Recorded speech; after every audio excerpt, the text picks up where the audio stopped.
Live from the 607, it is the Ocho Duro Parlay Hour, where we're talking sports locally and nationally. Why don't you join in the conversation with the hashtag ODPH? Here we go.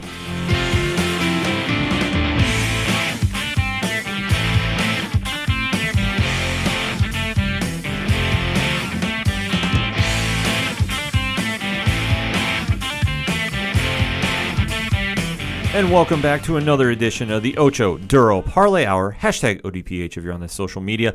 I am your host, Ken M., and sitting across from me in the brand new studio is the sound guy galore, JR. Oh, you know I'm right here. And checking the news and checking the stats is our only intern, Padawan J. Hello, hello, hello. Folks, it has been a crazy week of sports, and we're not even at the end of the week yet. Starting off with our recap of the big game, so to speak, dare I say, the other winter classic, if you will, Super Bowl 52. No need for the dramatic pause because the game delivered up to the hype. I know, Padawan, this is probably a sore subject since you represent the Patriots Nation like no other, but what was your take on the game? No, Patriots suck. Philly deserved to win. And for those who are wondering, no, this doesn't really hurt all that much. It's not the first Super Bowl loss to the Giants. That hurts more. I could imagine when the perfect season was ruined. Yeah. JR, you had no dog in the hunt. Nope. But what was your take? Oh, well, obviously you weren't watching the game, but no. You did see highlights. I did. What do you think? I mean, it looked impressive. You know, it's funny that, you know, being the huge Vikings nation, Skull Nation, reigning proud. You know, the game looked good from the highlights. I mean, you can't go wrong when Brady's throwing for 5 bills. You know, and Foles making crazy catches in the end zone, first quarterback to catch a touchdown in the Super Bowl. I mean, it was certainly looked impressive by all means, but yeah, it's a crazy stat that when Tom Brady throws for over 500 yards passing and you still lose.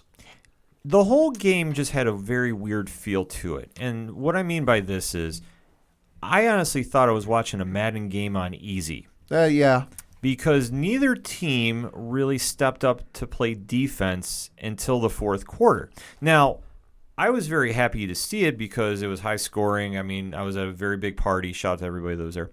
And it was definitely a high-energy game, but it looked like nobody could make a clutch stop when they needed to. No.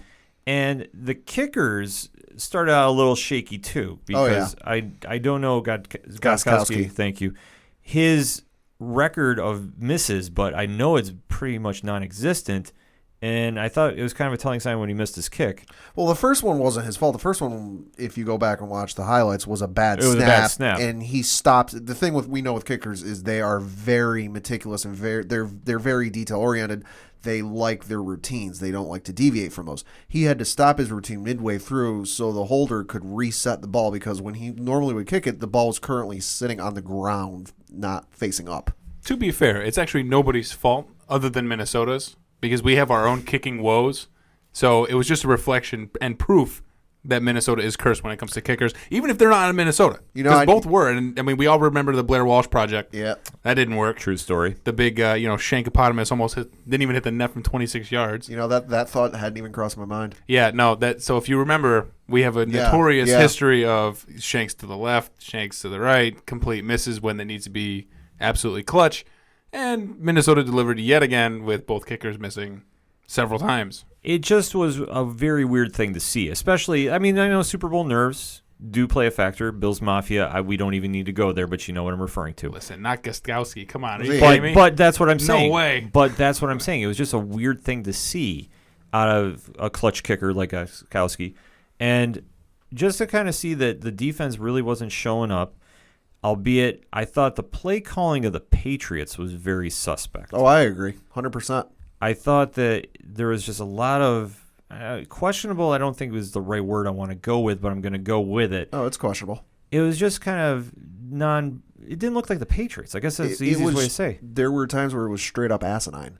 Yeah. Now, the play that comes to mind most is the 3rd and 6 trick play, Amendola throw to Brady. I was just going to say. Now, if that were Julian Edelman in the game, I would understand that. Julian Edelman, college quarterback, has a career touchdown pass in the NFL, knows how to throw a football. To my knowledge, Amendola doesn't. If that's Edelman throwing that ball, there's a shot that he makes that pass to Brady. Better shot than Amendola. But then you go for it again on 4th and 6, where the field position they were in, if they punt the ball out of bounds inside the 5, all of a sudden you've got Philly backed up against the end zone with a potential safety. Hey, that's what I agree. Like, I thought the play call was very just weird, just questionable. I honestly didn't think it was going to work. I mean, to try the trick play in the Super Bowl, yeah, I mean, you got to do what you got to do to win. It just didn't look like they were in sync from the minute they snapped the ball with that one.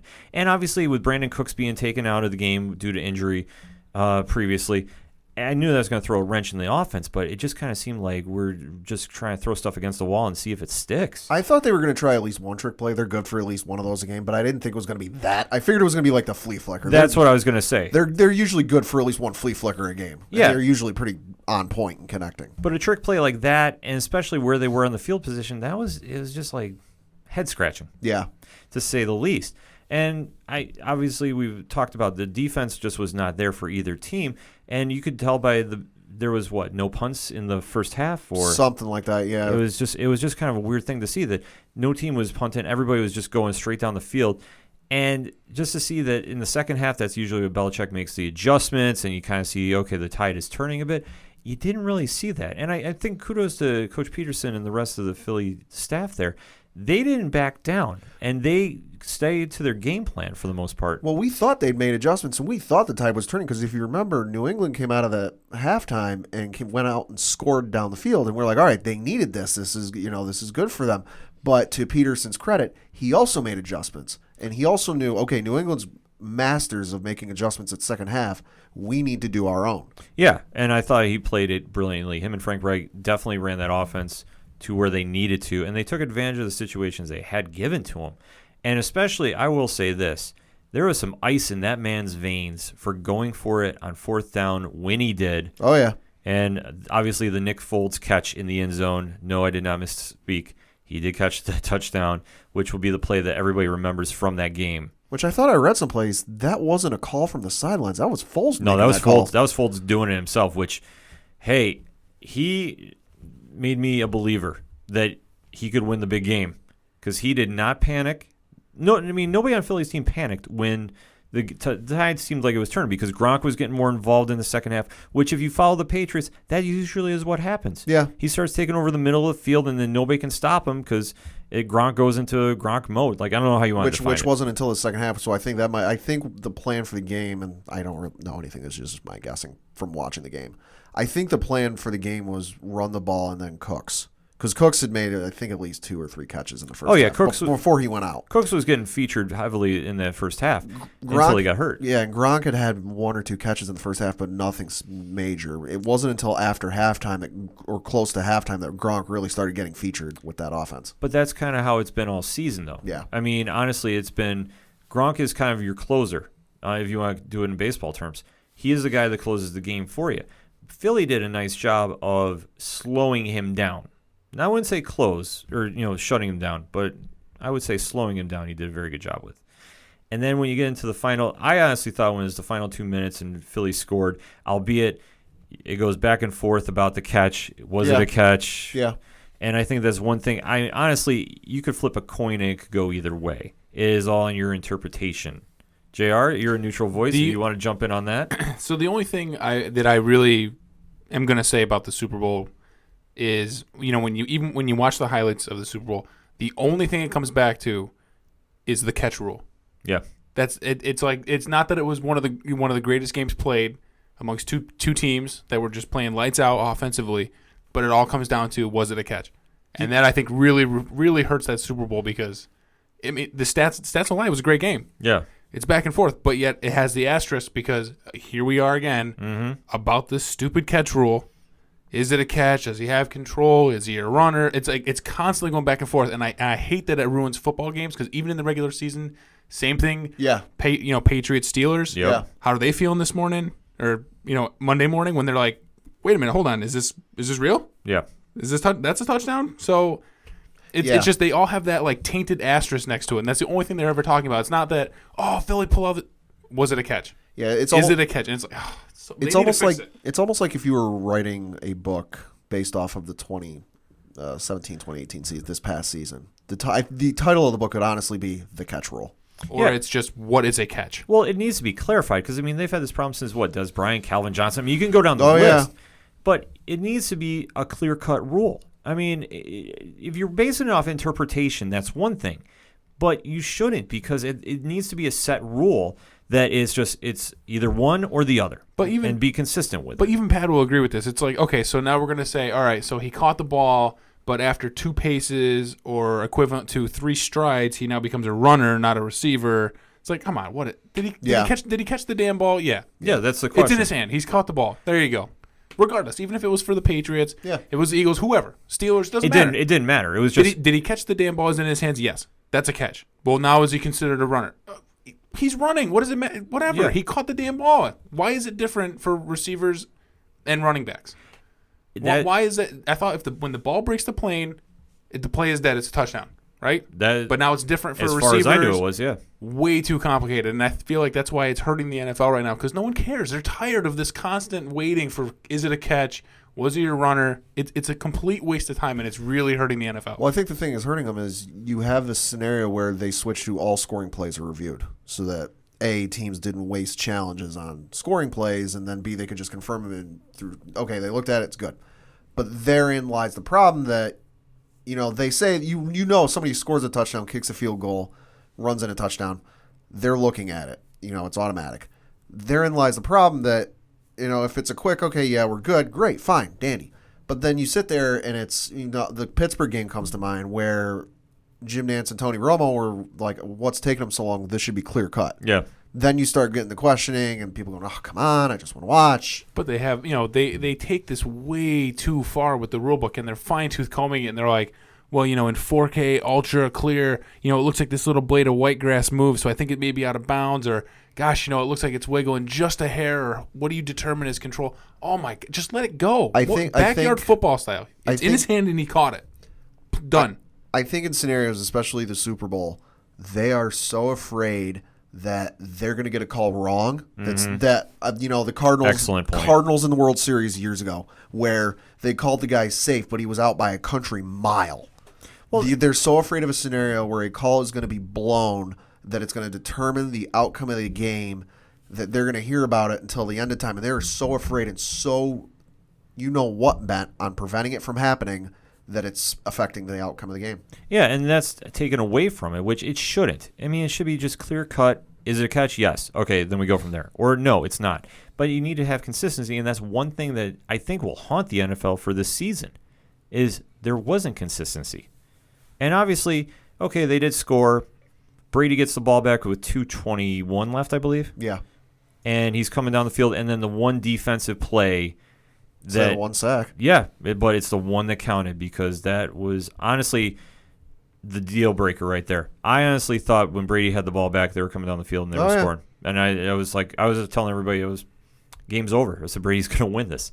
Sure enough, though, Philly hung tough and they made a play when they needed to. And Foles and the company, hey, kudos to you guys. Congratulations to Philly on an impressive win. I can't wait to see the tattoo Chris Long has to get now. Well, I think there's going to be a lot of people getting tattoos today if the victory parade has any indication. Well, what is it? Chris Long made that bet that if they won the Super Bowl, I think it was his defensive coordinator, he was going to have to get his photograph tattooed on his arm. You know what? I wouldn't doubt it, but I'm sure he doesn't care at this point. He's going to say he's Super Bowl champ. The nice thing about the only thing that really mattered to me about the Super Bowl is Minnesota has now found their quarterback in Nick Foles, which is great because they're going to pay him. They're going to certainly try. Well, and we're going to talk about that next segment because there was another big QB move that happened today. But hit us up on that hashtag ODPH. Let us know what you thought of the Super Bowl. We're going to take a quick break. We'll be right back.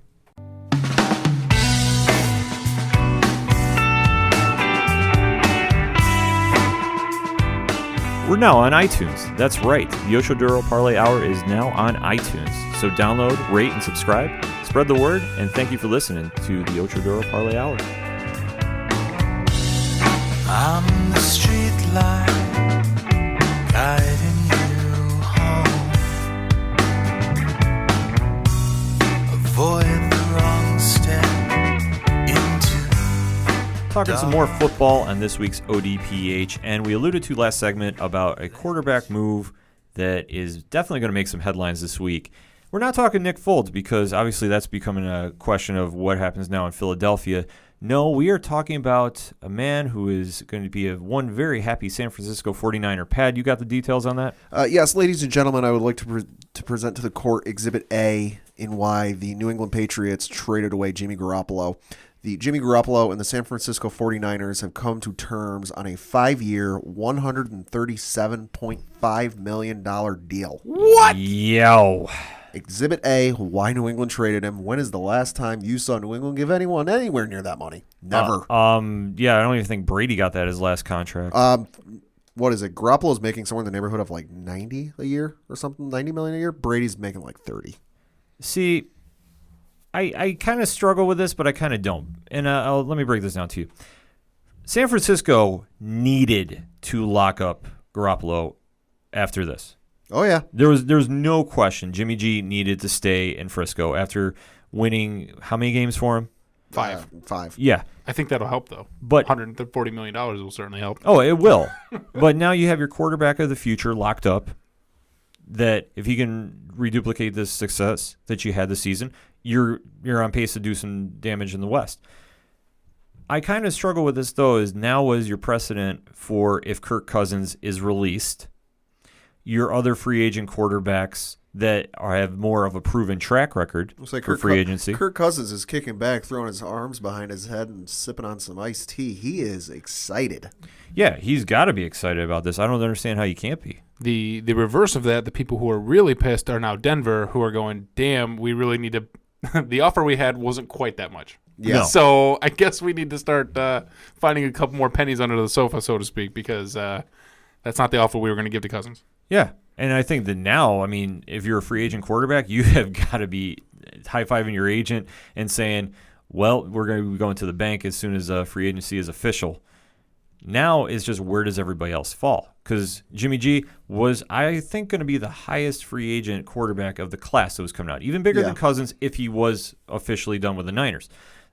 John Lynch and company out there, they did what they needed to do. I can't fault them for it. No. Albeit, in my opinion, you pay way too much, but you needed to assure your fan base that you're heading in the right direction. But has he lost a game?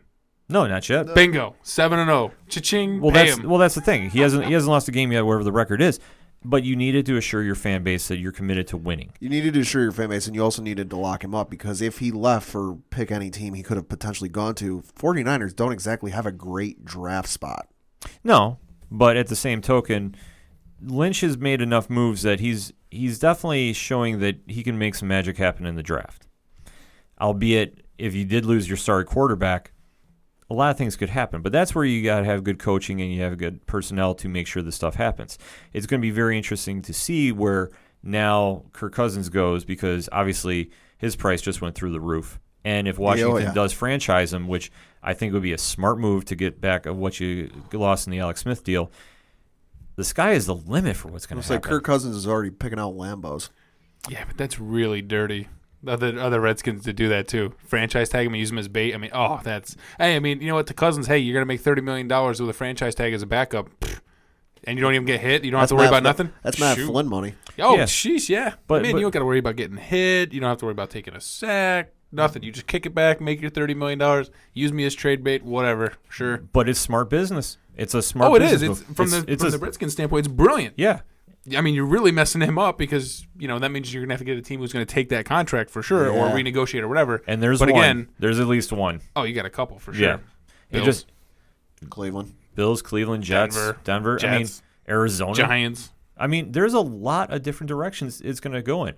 So, obviously, Jimmy G was the domino effect started because now your benchmark is set for contracts. And if you're a free agent, not under a franchise tag, the sky is the limit. It just depends on what team you go to and where the right head coach is. Segueing to that, there was one interesting coaching move, or dare I say retraction. Matt Patricia? This week? No. No. Patricia is locked up in Detroit. No, I can't think of anything else. No, not a certain offensive coordinator from New England. Oh, that's right. Yeah, so much for the quiet offseason in New England like I hoped. We just got done talking about Nick Foles having ice in his veins. McDaniel says ice in his feet. Oh. Those are the coldest feet. Get that man a chisel. They must be frozen from New England. That was the weirdest situation I've ever seen. I am a New England Patriots fan, and I had no idea what the heck was going on. No, for anybody that was living under a rock and missed it, Josh McDaniels backed out of the deal he had agreed to become the head coach of the Indianapolis Colts. It was like, what, 2 hours officially? Not even. No, An hour. No, it was more than that because we knew, the public knew because of course they couldn't announce it until New England was out of the playoffs. It was well known that Matt Patricia, the former New England defensive coordinator, was going to go head up Detroit, and it was known that Josh McDaniels, offensive coordinator for New England, was going to go to Indy, and it had come out like the day before or day of that he was going to bring the New England special teams coordinator with him to Indy.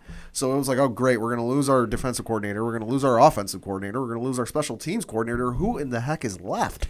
But then you get the weird scenario where, what was it, like 6:30, 7 o'clock on Tuesday, that it comes out that Adam Schefter's like, that deal that Indy had announced that day that was bringing Josh McDaniels to Indianapolis to head coach their team, he's backing out on that. And the only question now, but I think it's pretty much an obvious answer, is why did he back out? And I think the obvious answer is he is going to take over Bill Belichick's job. Yeah, and because the internet is a thing and the internet is forever, there are screen caps of the announcement the Colts sent out saying, quote, "We are thrilled to announce Josh McDaniels has agreed to terms as our new head coach." Now, the key word I think there is agreed to terms. Yeah, I don't think he hadn't signed anything yet. But the flip side of that is there are coordinators in Indy who were under the belief that they were going to be working under Josh McDaniels. Now they're not. See, now it just makes a messy situation out in Indy. And for New England, I mean, I don't want to say they came out on the better end of the deal, but you got to say Belichick and company didn't lose. They only lost their defensive coordinator. Yep. I mean, it's still a big loss, but not as monumental if they lost their offensive coordinator and their special teams guy. So now if where it's going where I think it's going and McDaniels is going to take over for Belichick, he now has prime time to study under him. Yeah. And whenever the eventual move is, which now I got to imagine has got to be sooner than later. Yeah, and I'm not sure when it is. Word I've heard is that Belichick is locked in for this next year. Like, he's not going anywhere. He's locked in for this next year. So I think we're in a, if you're a Syracuse Orange fan, you're in a Jim Boeheim situation where you name the heir, they named the heir apparent to Jim Boeheim that, like, oh, if and when he retires, this is our guy. I think you can kind of look at the writing on the wall of this one, and they're saying without saying that McDaniels is going to take over when Belichick retires. You'd have to imagine because, I mean, other than that, I can't see a scenario that would make sense for him to back out other than maybe he thought Andrew Luck wasn't going to be ready and he didn't like how the offense is set up over there, but I can't see that. I can't see that happening for a reason to be. Well, supposedly the reason, at least according to McDaniels, that has gotten out is that he wasn't comfortable with upending his family and moving him to Indy. Now, whether you believe that or not is of your own choice. Oh, my. It's not going to Hawaii. My God, it's only a handful of hours. There have been rumblings that Andrew Luck might not be as ready as they think he is, and you got a whole multitude of other things. The weird thing I think is going back to those coordinators who have already signed. Those coordinators are under contract. They're not like McDaniels and agreed to terms. No, they signed. They agreed. The issue, and I was listening to NFL radio the other day when I was driving, the thing they brought up is, okay, you bring in anybody else. Are they going to be able to be willing to work with these coordinators who have already been brought in? Are they going to gel with the system? What happens if the new head coach comes in and goes, well, I want to bring in my own guys, and these guys don't work with my system? You've got a bunch of coordinators who have signed contracts believing they're going to be working for a specific job, and now they're not working for that specific job. Yeah, but I thought I heard that they were Indy was willing to cut ties with them if they wanted to, if they were willing to leave because they were under that impression. Indy was being, I'm pretty sure I remember hearing that Indy was cool with the fact, like, the same kind of thing, like you accept a job under these terms and then they're not, and you're like, now wait a minute, how is that fair to me? Yeah. Owners management was being really cool about that, saying, listen, if you don't want to be here, we understand. You're free to do your thing. That I hadn't heard. I'm sure there's probably stipulations. I think I heard the same thing too. You need to let us know ASAP because if we need to find all these other pieces, then we kind of need to know. Well, I think in Indy's case, they do have some chances to get some quality head coaches in. I think if they're smart, they go get Frank Reich out of Philly, their offensive coordinator, and give him a shot to run the team. And I guarantee you this, whoever the coach is for Indy, they're going to make it a focal point, at least those players are with him, to beat New England when they face them on the calendar. Well, the general manager brought it up. He had a press conference about this on Wednesday, and he said, quote, "The rivalry is back on," close quote, to which I would respond as a New England fan, when was it ever off? I think when Peyton Manning left town. No, because you had that whole little thing about footballs a couple playoffs ago. Yeah, but that wasn't really one because obviously... No, and supposedly... in my eyes, anyway. Supposedly, Indy wasn't caught totally off guard by this because I remember reading Tuesday night while this was going on from Pro Football Talk, they were saying that Indy kind of had a feeling this was coming, and they had already had 3 candidates lined up for interviews. I'm sorry. That whole, the rivalry's back on. That means you actually have to win. Yeah, this is true. I mean, I'm not bashing the Colts. I mean, I know they've been trying to piece it together, obviously with the whole luck deal, but like you said, oh man, the rivalry's back on. New England, you guys are savage. You haven't beat them in like 7 years. Like let's settle down. It's not a full blown rivalry, okay? Yeah, it used to be. Yeah, you get thumped all the last 3-4 years. Like it's not a rivalry. You're not. Come on. Now, if you were to tell me that Luck's 100% going into this year, you're going to get Saquon Barkley in the draft, okay, then maybe the rivalry's back on. But there's radio silent information about Andrew Luck, so don't go tooting your horn here that we're eyeing New England for. I think they're AFC just trying to title spin game. it. Like, let's settle down. They're just trying to spin it for the fan base. Oh yeah, that's all it is. If he would have said like, "Oh, we're circling our date against New England a little bit more," I'm like, "Okay, yeah, that's understandable." But sitting here going, "Oh, the rivalry's back on," I would say, "Well, when was it ever off?" Oh yeah, by the way, they do play this year, which is great, and it is in Foxborough, so have fun with that rivalry. Well, so do the Detroit Lions. I mean, New England plays the Detroit Yeah, Lions. have fun with That ought to be fun. It should be an interesting offseason to see where India is going to do, and obviously with the draft coming up, there's going to be a lot of questions that are going to get answered. More questions that is going to get answered in the NBA, though. We're going to talk about that next segment here on the ODPH. It's a heartbreak, soul-shaped radio attack. Taking 4 steps forward, no steps back. Hey, this is Vince the Common Man Ciatoy, local MMA fighter, telling you to keep on listening to the ODPH, the 607's up-and-coming newest podcast.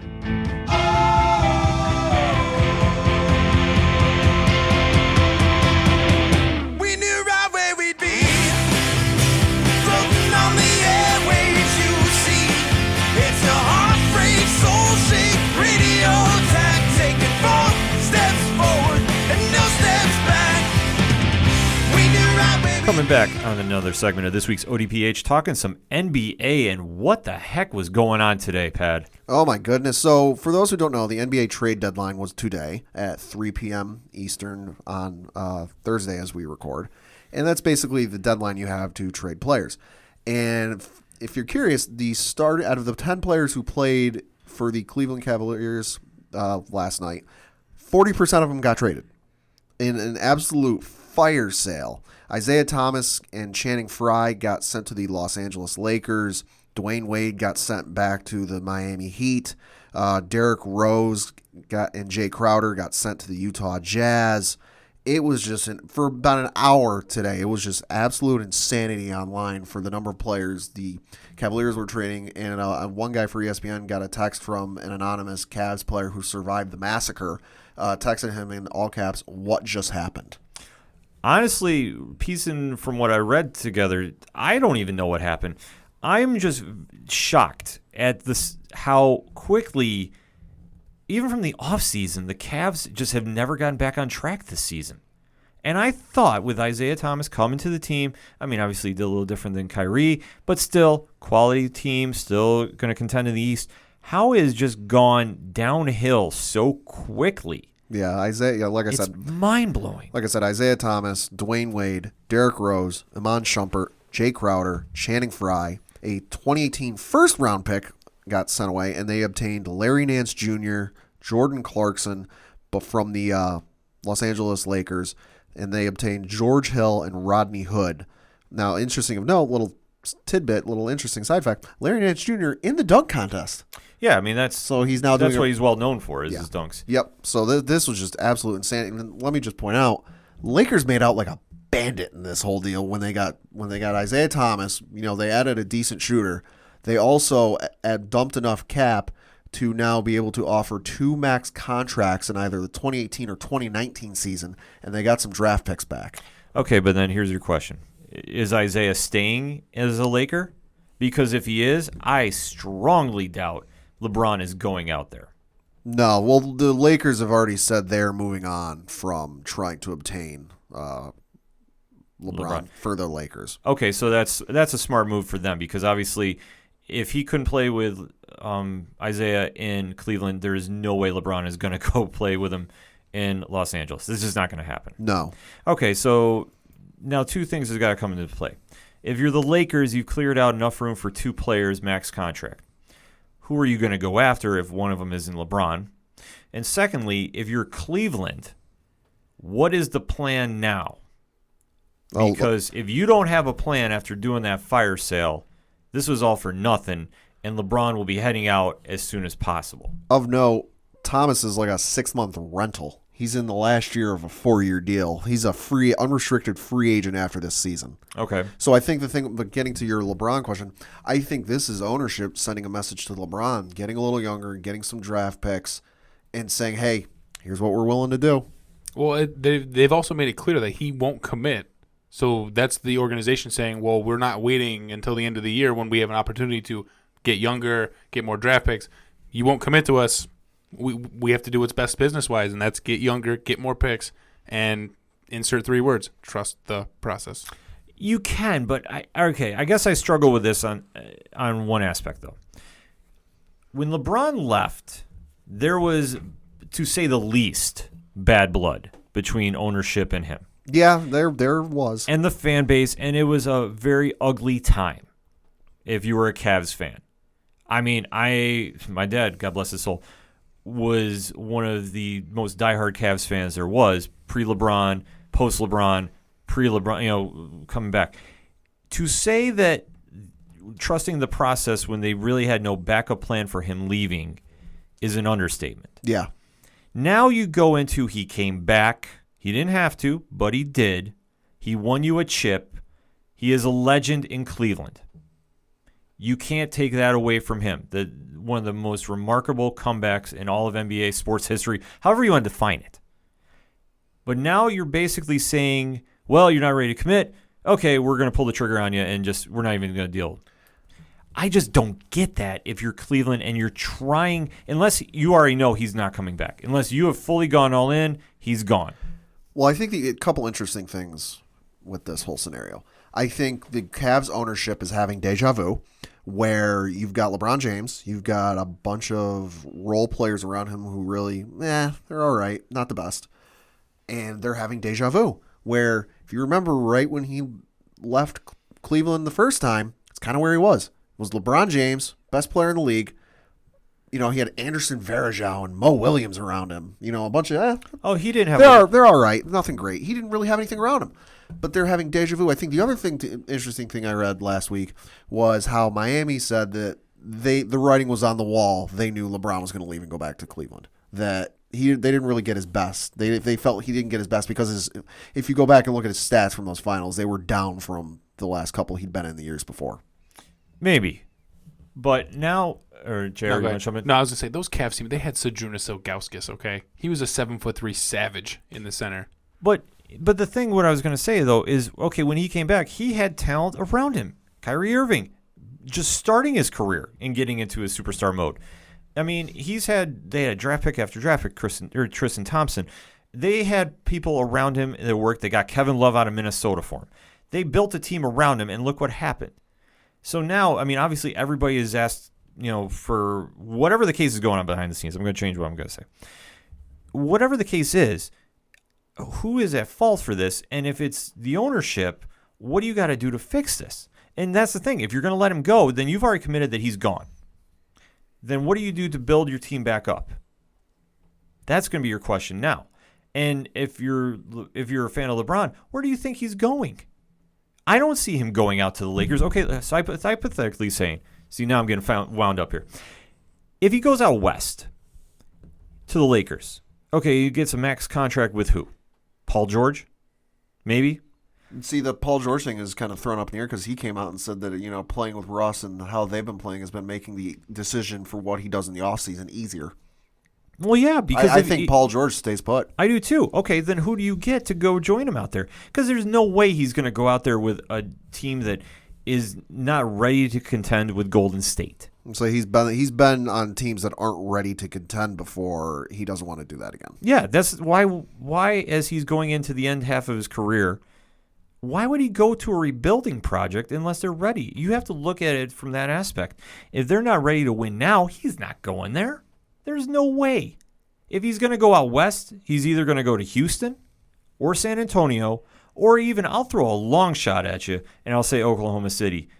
Albeit it'll be a very weird contract, but he would do it to win. And if you have that much talent around him to win, yeah, why not? I mean, he doesn't need a max deal at this stage. I mean, sure, he'll take one, but I can't see him. If you have the chance to win with Westbrook, Melo, and George, and you don't take that deal, it doesn't make sense. Or unless he's going to go out east and go to another team that's on the rise. And the only one, like I said previously episodes, I can only see him going to Philly because they have so much young talent there. Or unless, I mean, obviously it would be my wildest dream that he goes to New York, joins up with Porzingis, and they go get some help. I don't think, as much as I would love to see that happen, I don't think that's going to happen because you're already hearing talk with what happened to Porzingis the other night, which we'll get to in a minute. You're already hearing talk that rebuild. Well, I think the Knicks are going to go that route anyway. But if you have the chance, I mean, if they cleared out enough cap room for whatever the case is, man, I wish Coach Duffy was here for this one. Could they get him, Porzingis, and another player, and they could be able to contend and get to the finals? I think it all depends on what they've got for cap space. That's the thing. If they went to fire sale mode 2 or this offseason making some deals, maybe. But I don't think he goes there.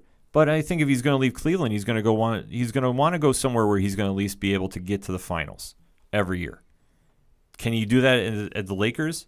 I don't think so. No, because you got to run through Golden State, Houston, Oklahoma City, San Antonio's always seems to be a thorn in everybody's side, despite the age of that team. Well, that organization is very smart of who they draft. Oh yeah, they are. They got enough talent around there; they can contend every year.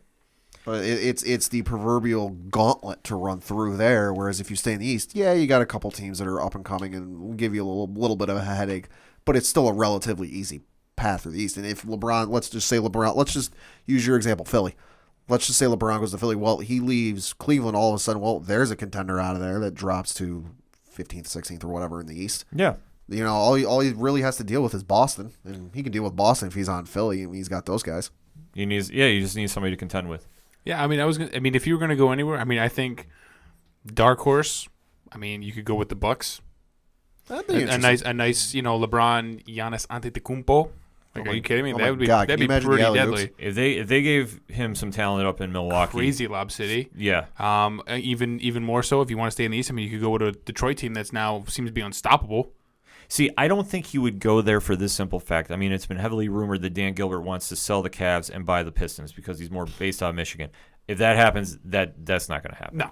But I'm saying, I mean, but I can think of all maybe these weird scenarios. I mean, you've got, like I said, you go with Giannis Antetokounmpo. I mean, that might not be a bad idea. You go to Philadelphia, sure. I mean, you've got the $23 million man in J.J. Redick.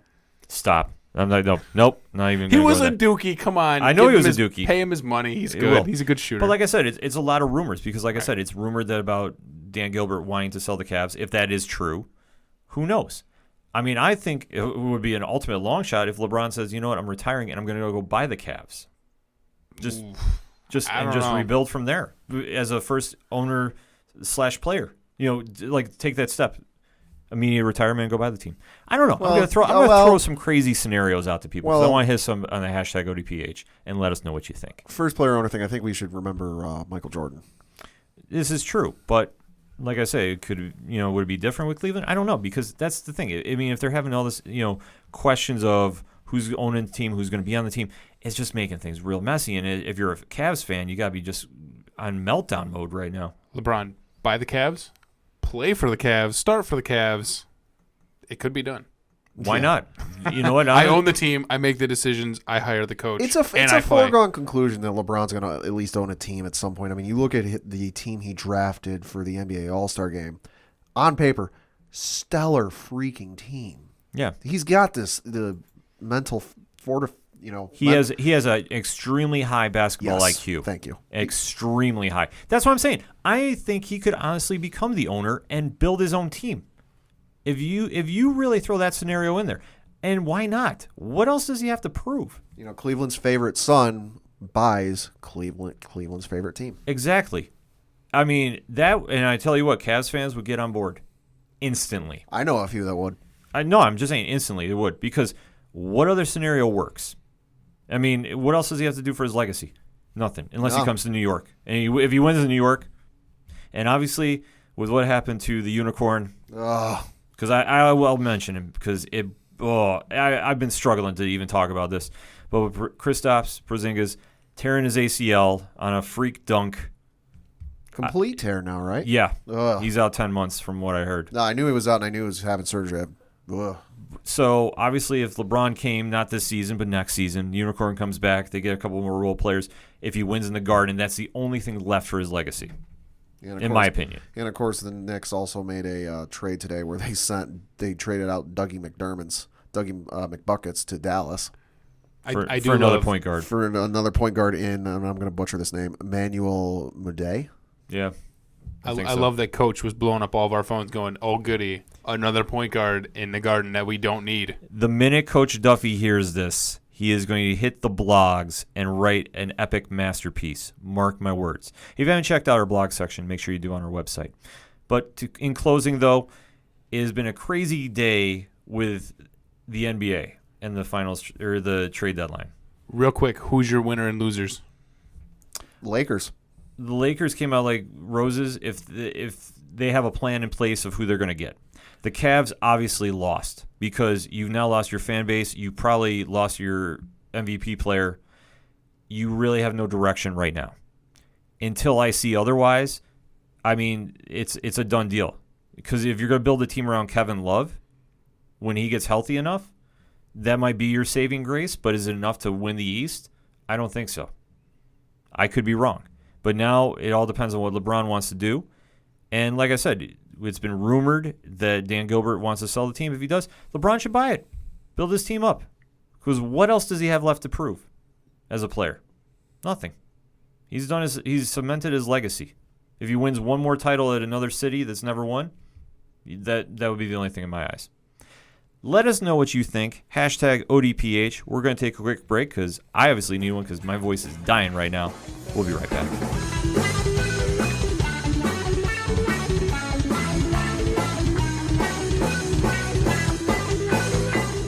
Hey, I'm Mike Paffey from Rye Bread, and you're listening to the ODPH.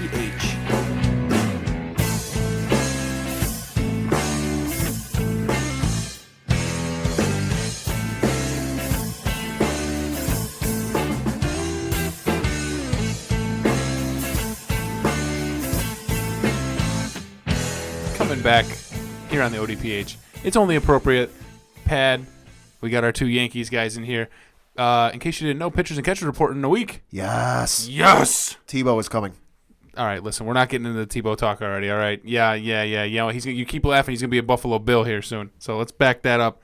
But we do have some really awesome Yankees-Mets news, sort of.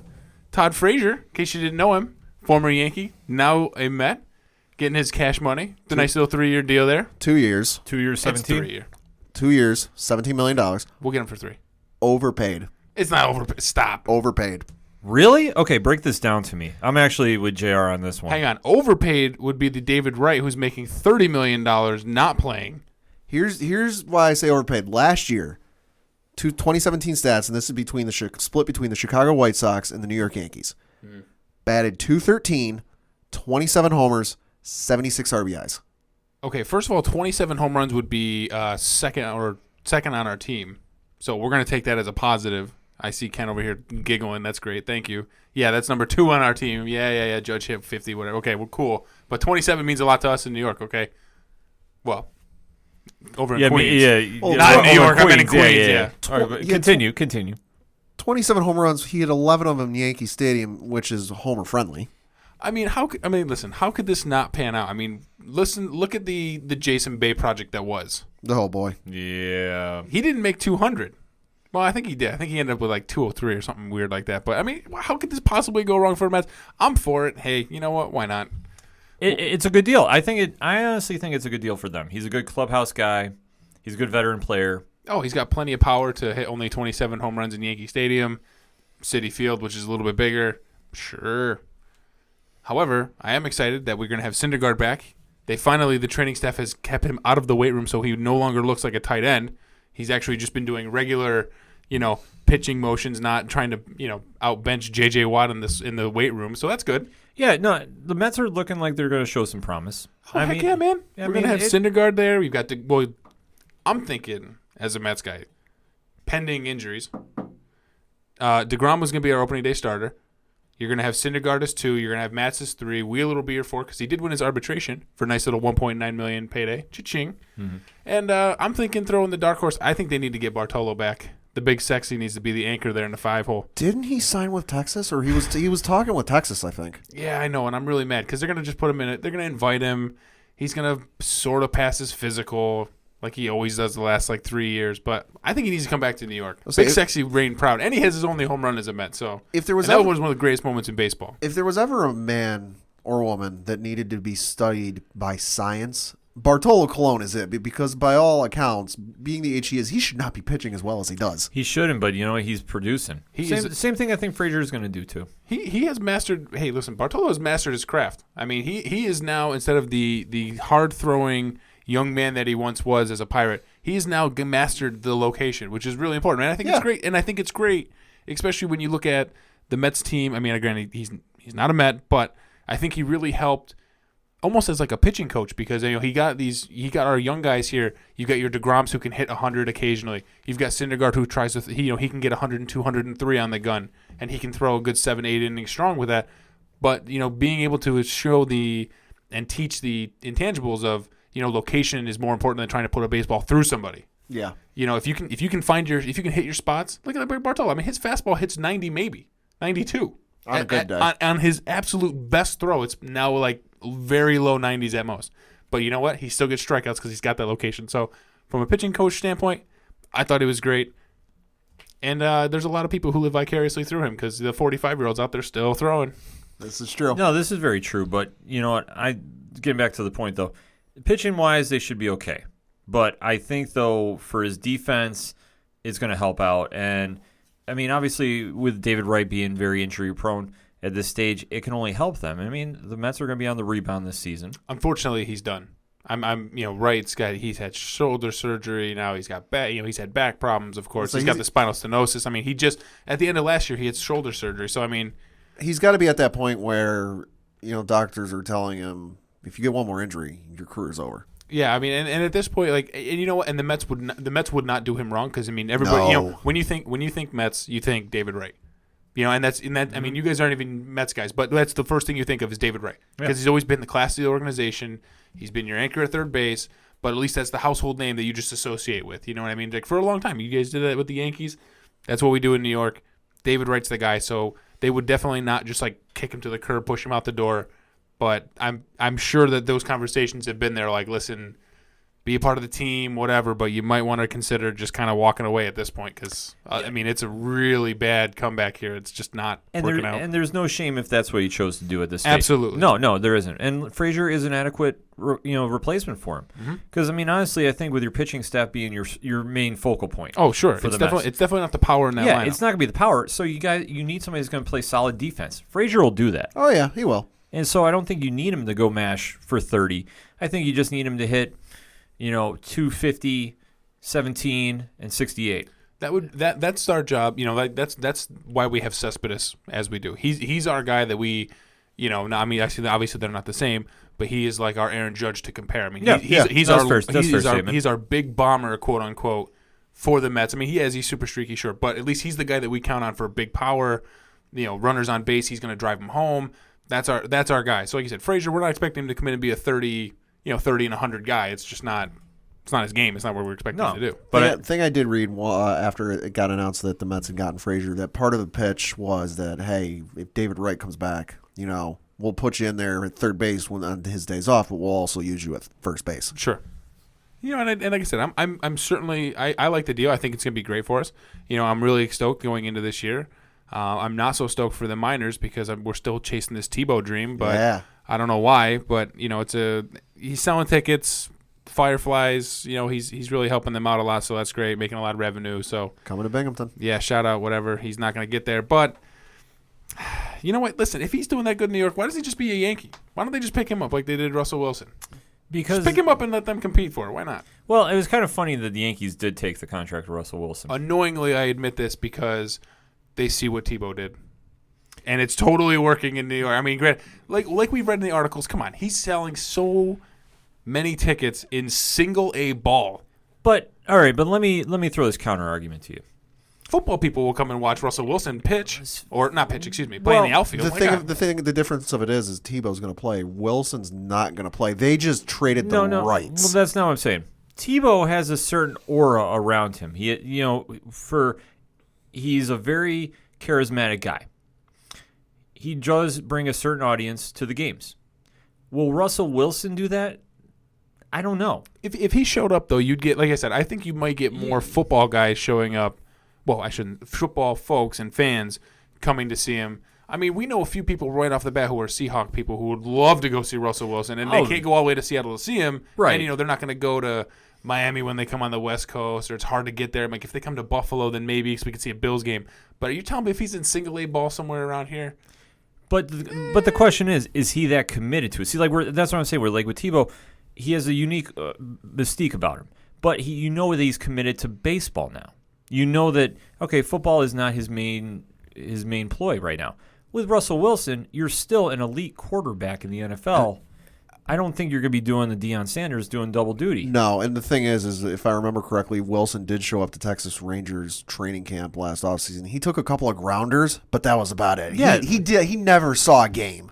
No. He was there to talk to the players because, hey, it's a Super Bowl winning quarterback. Who better to talk to your young guys about playing the game and doing well than a Super Bowl winning quarterback? And I'm sure it's more publicity than anything. Yeah, I'm sure he's just going to say, hey, I got nothing going on in the offseason. Might as well go to Tampa, go talk to the legends at the Yankees system, and go from there. But honestly, I don't see him.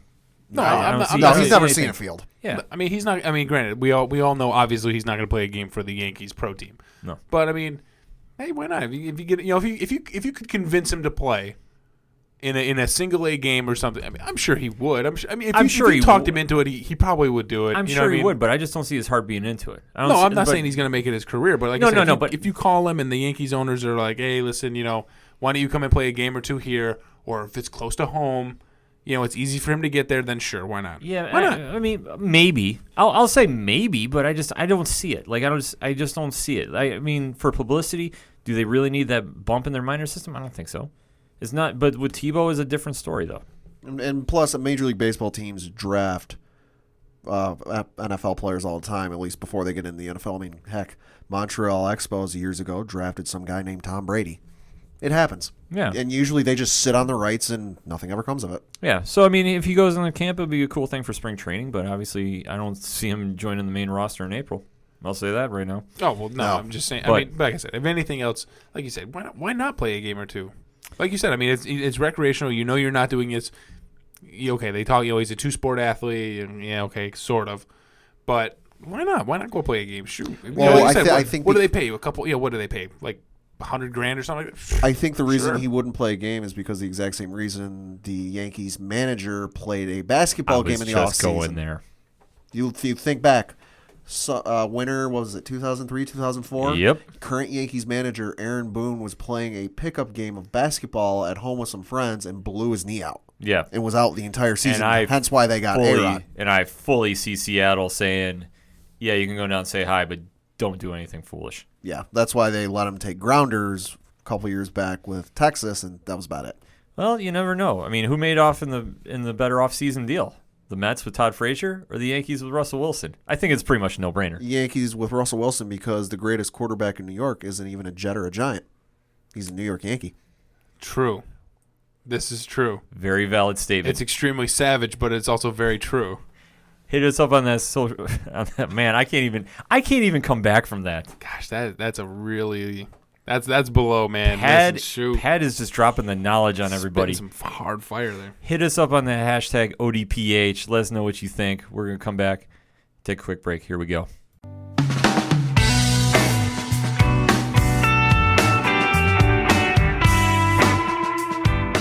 We're now on iTunes. That's right. The Ocho Duro Parlay Hour is now on iTunes. So download, rate, and subscribe. Spread the word, and thank you for listening to the Ocho Duro Parlay Hour. I'm the street light guiding you home.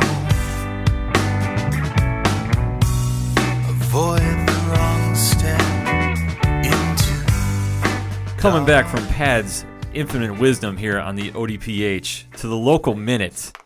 And I got to say, shout out to the Binghamton Bulldogs. They're still doing it, and dare I say, now 6th ranked in the ABA.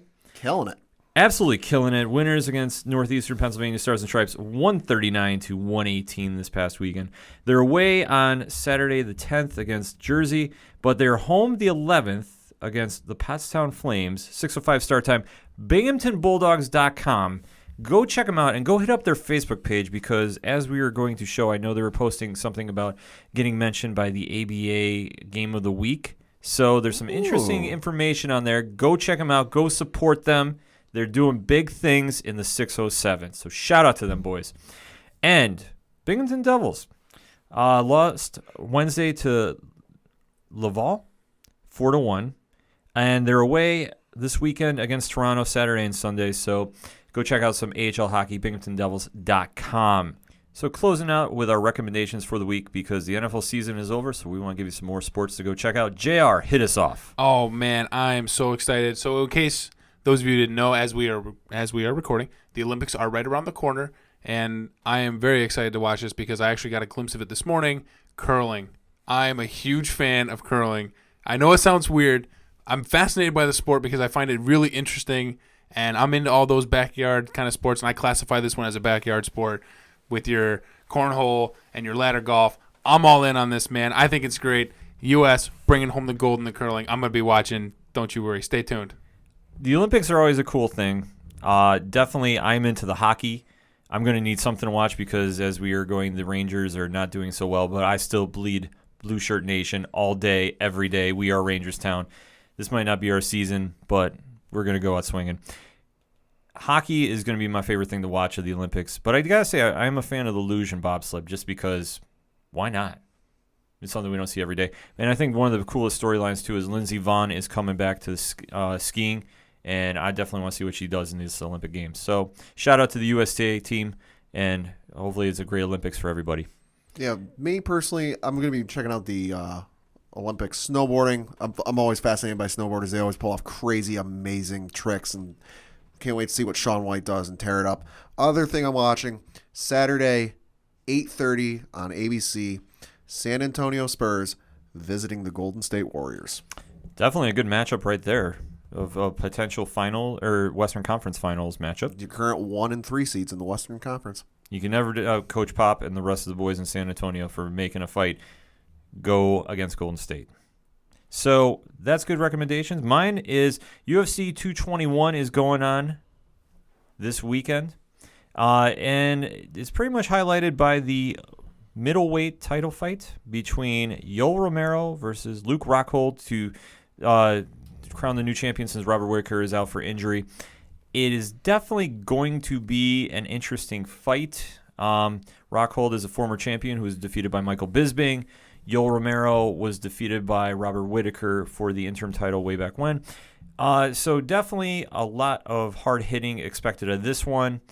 If I got to make my prediction, I am going to go with Mr. Rockhold.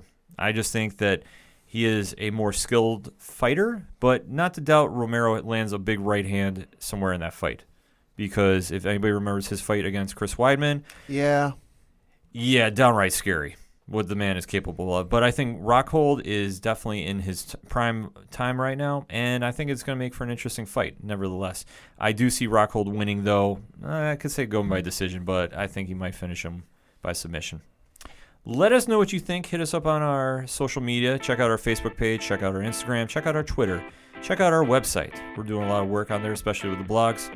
So, on behalf of the sound guy galore, JR, the intern himself, Padawan J, I am your host, Ken M. Thank you for listening to another edition of the Ocho Duro Parlay Hour. We'll see you next time. Instead of making promises in the dark,